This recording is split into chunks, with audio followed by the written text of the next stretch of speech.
Bien, pues ya es entrada la tarde, ya somos menos, pero invitamos a todos los participantes que están en el lobby, en el networking, que nos acompañen. Continuamos con una plática que se llama ¿Por qué es tan difícil innovar en salud? Nunca mejor definida y puesta, ¿no? Que hemos estado platicando todo el día al respecto de los habilitadores, pero también de las barreras para la innovación en salud. Y para esta plática tengo el gran honor de presentar al doctor Juan Gabriel Sendales. Él es el director ejecutivo, nada más y nada menos que de la Fundación Cardioinfantil La Cardio. Bienvenido, doctor. El doctor Juan Gabriel Sendales es médico especialista en medicina interna por la Universidad El Bosque. Cuenta con una maestría en dirección de empresas de la Escuela de Dirección y Negocios de la Universidad de La Sabana y NALDE Business School. Posee una amplia experiencia clínica de más de 12 años en el Departamento de Medicina Crítica y Cuidado Intensivo en el Hospital Universitario Fundación Santa Fe de Bogotá. Se desempeñó como director médico y regulatorio en Novo Nordisk en México por 6 años. Actualmente se desempeña como director ejecutivo de la Fundación Cardioinfantil La Cardio en Bogotá. Fórum Salud Digital le da la bienvenida a Juan Gabriel Sendales.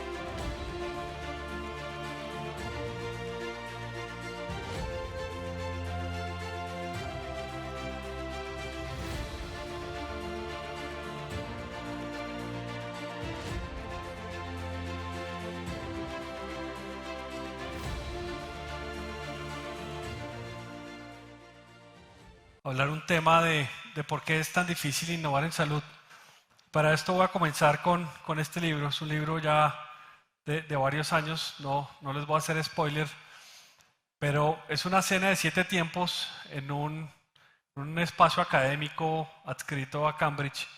Y la idea de invitar a 7 personas también era contestar una pregunta, si se podía construir una máquina que pudiera duplicar los procesos cognitivos humanos. Esa fue la discusión de ese libro que se llama El Quinteto de Cambridge y habla de un tema también bien interesante y es el trabajo con especulación científica. Hoy cada vez tiene mucho más espacio, digamos, en todo este tema, sobre todo tecnológico, ese tema de especulación.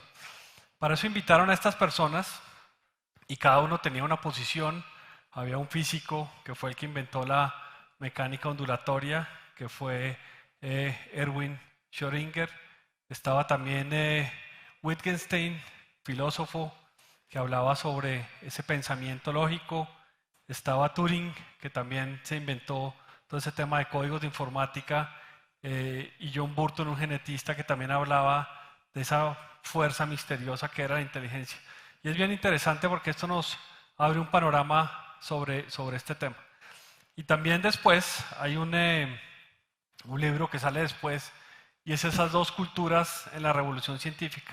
Una cultura, digamos, de ciencia y de humanidades que claramente tienen una brecha y eso hace que sea mucho más difícil resolver los problemas mundiales. Creo que si queremos, digamos, reducir esta brecha, tenemos que trabajar mucho en cómo unir esa ciencia y esas humanidades en todos estos procesos.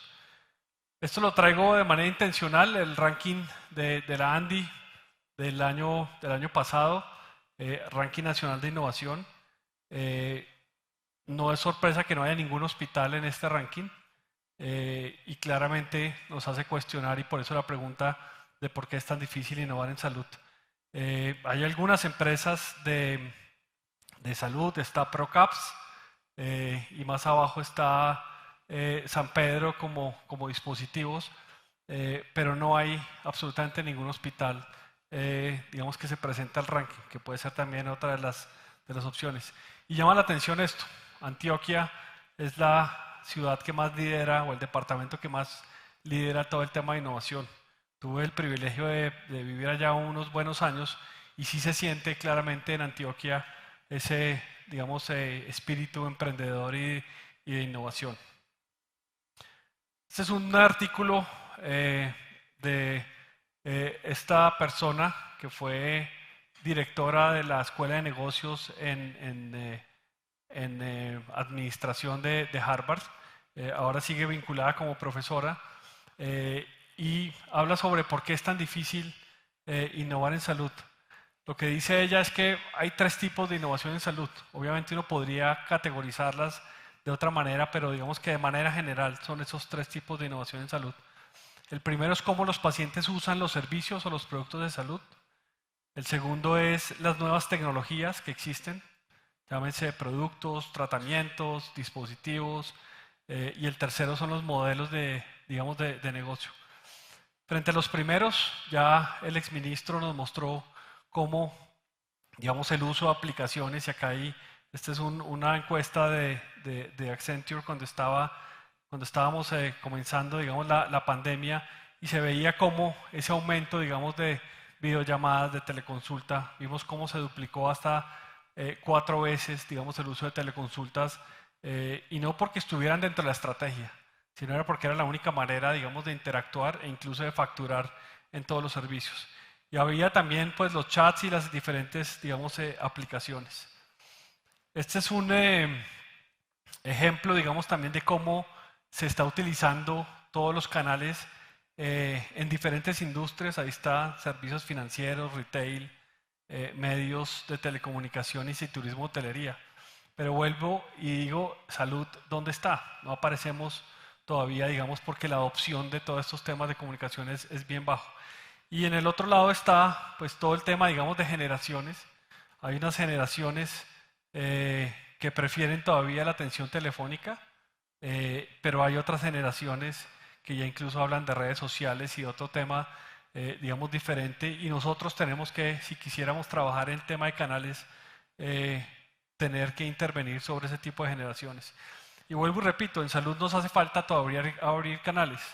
Tengo 2 hijos, uno estudia diseño y la otra terminó administración, y la pelea siempre en el almuerzo del domingo es ¿por qué en la cardio no podemos pedir una cita a través de un chat o de un robot y tenemos que llamar siempre por teléfono? Y esa pregunta todavía no he sido capaz de contestársela, a pesar de que ya estamos adelantados en todos esos procesos, pero siguen habiendo limitaciones para todo el tema, digamos, de canales. Y obviamente tenemos un problema, y es que a los pacientes les gustó la virtualidad y quieren continuarlo. Incluso en esa encuesta que hizo Accenture hablan que muchos pacientes sintieron incluso mejor atención que cuando estaban de manera presencial. Lo otro es que los pacientes consideran que el cuidado ha sido mejor del que recibían antes, y que ese uso de videollamadas a través de aplicaciones ha venido en aumento. Entonces creo que este es un tema, digamos, para resumir y cerrar ese primer punto. Lo otro tiene que ver con nuevas tecnologías. Esto puede ser habitual, una monitoría de Holter. Todavía existe en la gran mayoría de hospitales ese tipo, digamos, de dispositivos, pero hoy estamos hablando de nosotros estamos ya terminando la negociación y para adquirirlo, y es un dispositivo que está con todas las edades, inalámbrico, se puede mojar, incluso ya hay unos que nos están ofreciendo que duran hasta 21 días, digamos, en la medición. Entonces creo que ese nuevo uso de tecnologías y de productos se vuelve relevante en estos pacientes. Y estos son otros dispositivos. Este es un medidor permanente de glicemia. Como soy adoptador temprano de tecnologías, me puse uno hace un par de meses, simplemente para mirar cómo era que funcionaba eso, mirar efectivamente cuáles son los picos que tengo de hiperglicemia, con qué tipos de comidas. Hice un ejemplo con unos vinos, a ver cuáles vinos me subían más la glicemia y poder comparar, pero simplemente con el objetivo de mirar ese tipo de impactos que ya hoy existen, digamos, en este tipo de herramientas. Y lo otro son herramientas de comunicación. Esta es una aplicación muy buena en donde el paciente, digamos, y la familia está permanentemente conectada con el hospital y con el sistema, y le va permitiendo hacer el seguimiento a los pacientes que están, y son tecnologías nuevamente que ya existen. Y otro tipo de tecnologías, los ecógrafos, toda la interoperabilidad que hay con los sistemas digitales y móviles, que claramente en pandemia aumentaron mucho. Esto, por ejemplo, que ahora lo vamos a ver, esto es lo que se llamaba el metaverso hace como unos 10 años más o menos. era Second Life. Si ustedes ponen Second Life y metaverso, hay una discusión permanente. Hoy obviamente hablamos de realidad virtual aumentada en salas de cirugía. Hay una cantidad de iniciativas, digamos, que están apoyando esto. Y al final el metaverso, que vuelvo y digo, no es una herramienta ni una tecnología nueva, ya existía. En una de mis vidas pasadas hicimos un hospital en el metaverso. Aquí hay una foto de un hospital que se hizo en Second Life. Es una foto un poco vieja, pero ya Cisco e IBM trabajaron en ese hospital, que es lo que nos están vendiendo como la gran novedad del metaverso, pero lo que quiero decir es que eso ya existía. Y hoy estamos trabajando también en esto, en esos idénticos digitales que sin duda van a ser el futuro cercano de cómo el paciente puede acceder a todo este tipo, digamos, de herramientas. Y esta es la última parte, digamos, de esos 3 modelos de innovación que tienen que ver con integración vertical y horizontal.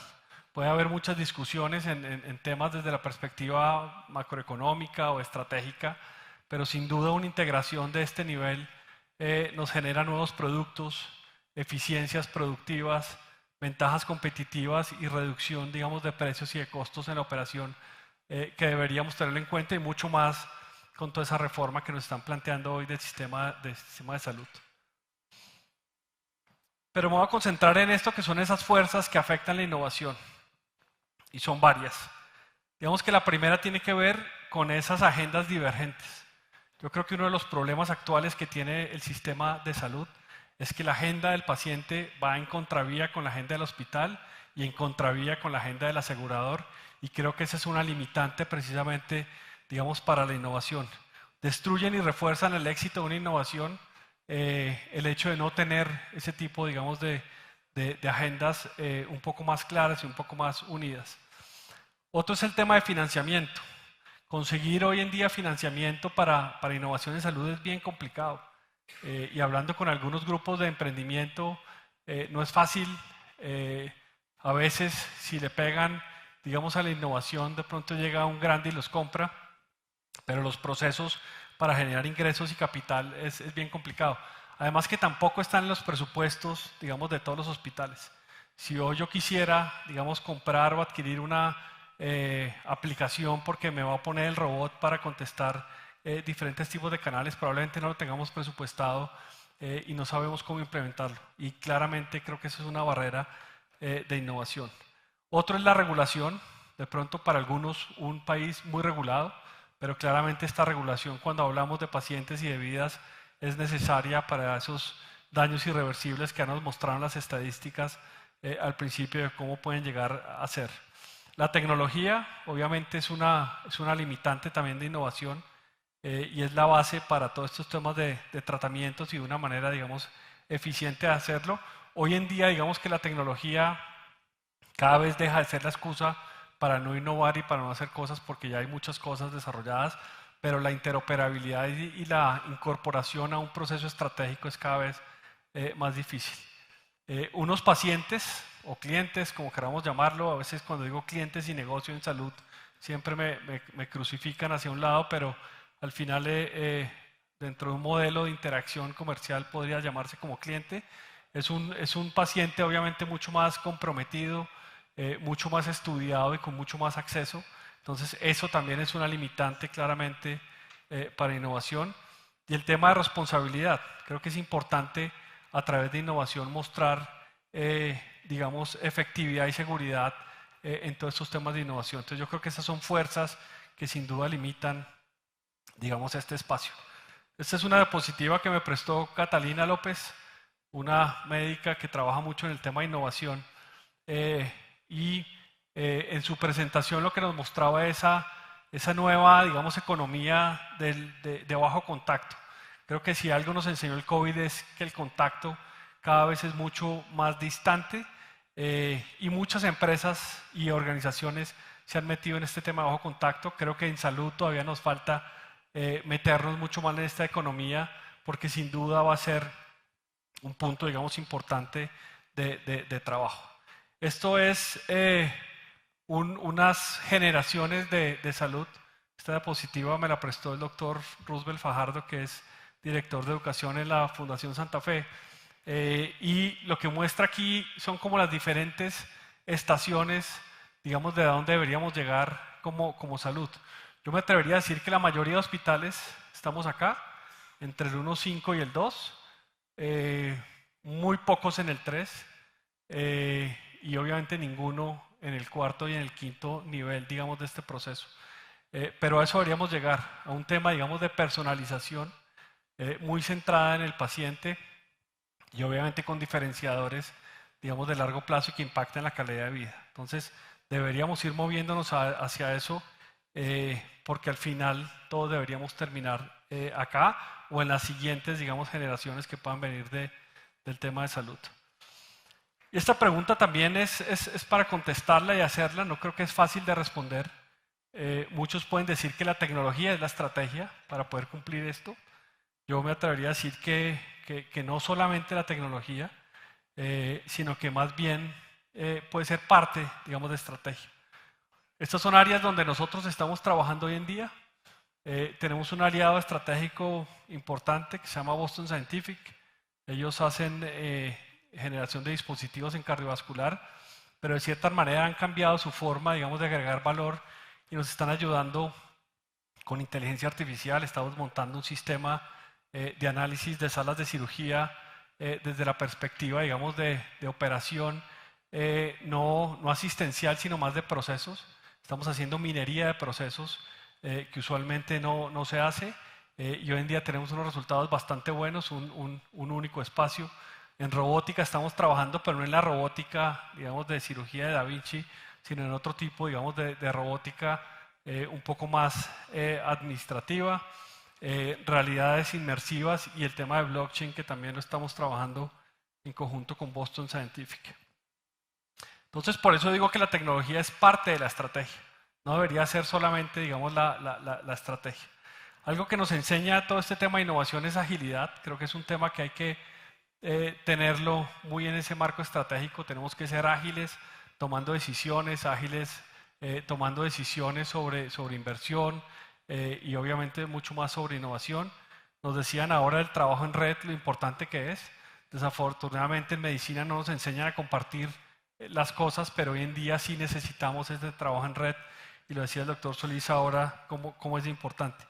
Y adaptabilidad, creo que son características que tenemos que tener como hospitales o como cualquier organización que quiere trabajar en innovación. ¿Y eso por qué? Porque el acto médico y los servicios de salud son sistemas de información, y así los tenemos que ver con toda la data que estamos generando. ¿Dónde buscar la disrupción en salud? Lo primero son ciertas habilidades que tenemos que desarrollar. Este es un resumen de lo que claramente oímos en esta mañana. Uno, adaptabilidad y flexibilidad, creo que es bien importante hacerlo. Otro, el conocimiento tecnológico. Es importante conocer, y nos lo recalcaba mucho el exministro ahora en la mañana, de cómo debemos conocer los estándares y de cómo debemos trabajar en todo ese desarrollo. Creatividad e innovación, creo que lo hemos visto en todo el espacio. Este es uno bien importante que hoy en día tiene más peso: alfabetización de datos. Y me atrevería a decir que no solo la alfabetización de datos, sino todo el tema de alfabetización digital. Es increíble lo que nos costó aprender con pandemia, aprender a apagar micrófonos o aprender a apagar cámaras, que todavía nos cuesta trabajo algunos de cómo hacerlo, y mucho más a los pacientes. Teníamos los nietos o los sobrinos en las teleconsultas explicándole al paciente cómo podía hacer una teleconsulta, y creo que esa forma, digamos, nos falta todavía alfabetizarla un poco más. Pensamiento crítico para resolver problemas y obviamente capacidad de generar proyectos de manera remota. Creo que estas son lecciones aprendidas sin duda de la pandemia y que vamos a tener que seguirlas desarrollando. Y este es un mensaje grande que quiero dejar acá, y es: necesitamos también cambiar el lenguaje. Yo creo que seguimos todavía hablando de términos de hace 20 años y nos hace falta cambiar ese lenguaje y mejorarlo un poco. Yo creo que esos direccionamientos estratégicos, burocráticos, donde nos vamos para Villa de Leyva o nos vamos para Fusagasugá o para cualquier hotel de esos a discutir cómo es el planteamiento estratégico, creo que no están inspirando a nadie. Y ojalá lo cambiemos por estos moonshots que ahora se llaman, y que sean un poco más inspiradores. Ojalá nosotros tengamos esa posibilidad de cambiar ese lenguaje de esa manera. Lo otro es el lenguaje científico y técnico, cambiarlo por un lenguaje mucho más claro y empático, y obviamente los términos limitados. Yo digo que telesalud y telemedicina es un término de hace 25 años, y hoy, ¿por qué no lo cambiamos por unos términos mucho más amplios como salud digital o salud exponencial? Creo que esto también está limitando la innovación porque seguimos enmarcados en un pasado, digamos que hoy es ya una realidad y que no nos permite pensar obviamente a futuro y a inspirar a las nuevas, digamos, generaciones. Entonces vuelvo a recalcar esa importancia de la disrupción en el lenguaje. Y seguramente lo que vendrán son todas estas generaciones de salud, la 1.0, la 2, la 10, y seguramente cada uno con sus características. Este es un filósofo, Bauman, ya falleció, pero habla de un término que me parece importante que adoptemos y es la modernidad líquida. Y seguramente uno se preguntará, ¿será que un hospital puede ser líquido? Claro que sí, aquí está el hospital líquido en Barcelona, y un hospital donde absolutamente todos los espacios están desmaterializados, pero tienen interconectividad y tienen una cantidad de operaciones, digamos, en todos los escenarios, y debería ser un término, digamos, que adoptemos con esa modernidad líquida.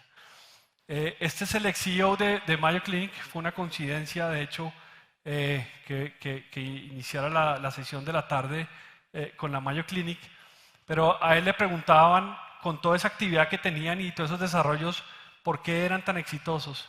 Y esto me ha llamado siempre la atención, y lo que él decía es, mire, nos tomamos esto muy en serio. Si vamos a aparecer en Facebook, nos tomamos en serio esa aparición en Facebook como organización. Si vamos a innovar en diferentes canales, y creo que esto nos hace falta, sobre todo a muchos directores de hospitales, tomarse el tema tecnológico y de innovación en serio, y es una, sin duda, de las fortalezas de esta organización, como ya nos lo mostraron. Y usamos nuestra imaginación y somos consistentes. Creo que esta es una frase, digamos, muy robusta que nos muestra el ejemplo de cómo debería ser. Este es un libro, también un poco viejo, pero tiene unas bases muy buenas, y lo que hablan es de qué tan digital es su negocio, y podemos aplicarlo a un hospital. Y cuando hablan de digital no es de máquinas, de fierros, ni de cables, sino desde la perspectiva del modelo de negocio.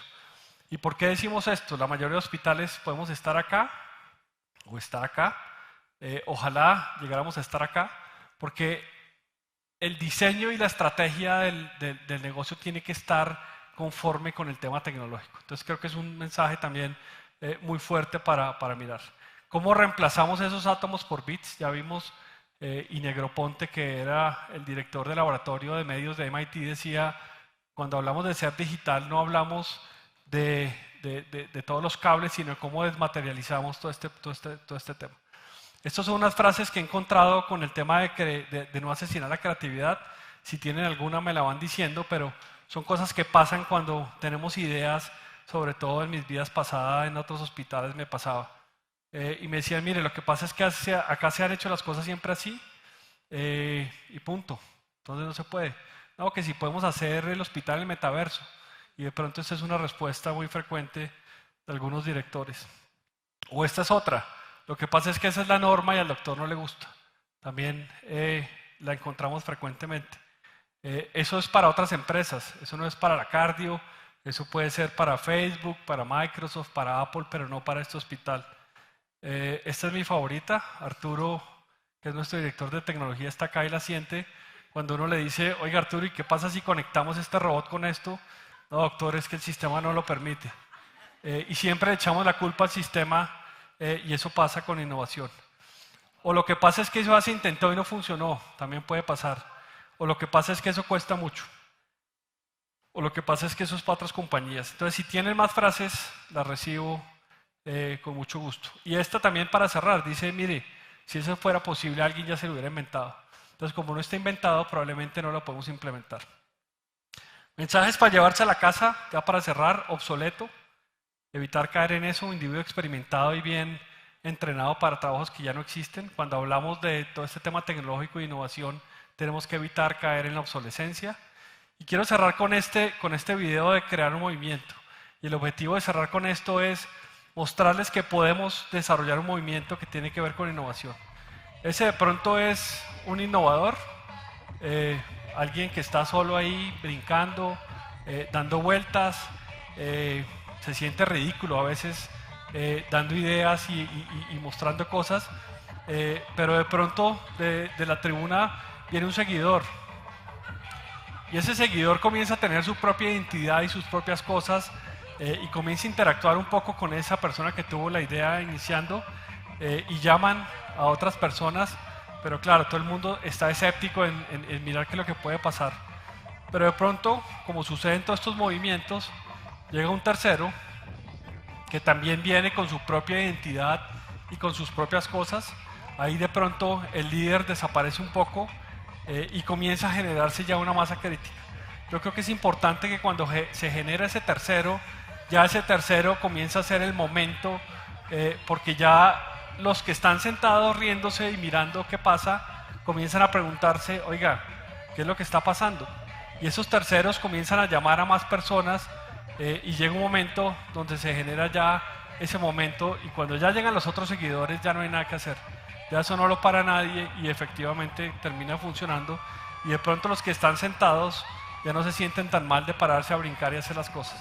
Yo lo que los invito con estos espacios es a que creemos ese tipo de movimientos, a que creemos un movimiento en salud digital y obviamente con todo el tema tecnológico. Muchas gracias.